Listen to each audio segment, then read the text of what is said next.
Congress is facing a deadline next week to raise the $18.1 trillion debt limit. The U.S. Treasury says lawmakers need to act by November 3rd so the government can borrow to pay its bills and avoid the risk of defaulting on its obligations. But before they agree to raise the debt limit, Republicans want to use the opportunity to enact spending cuts and entitlement reform so Congress doesn't have to confront this situation again.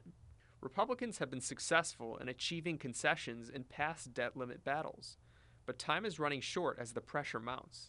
The Daily Signal sat down with Senator Jeff Flake to understand why he's fighting for cost-cutting measures.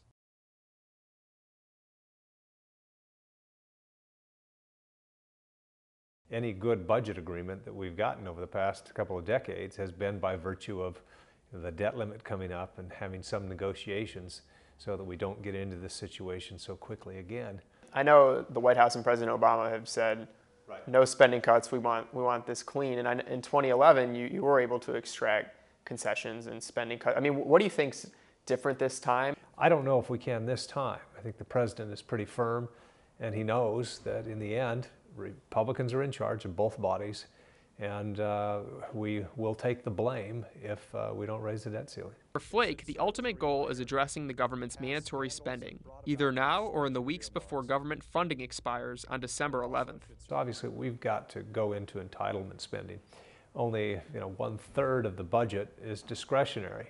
That's what we argue about every year, but it's only 1/3 of the budget. The rest is on the mandatory side, and we keep moving things from discretionary to mandatory.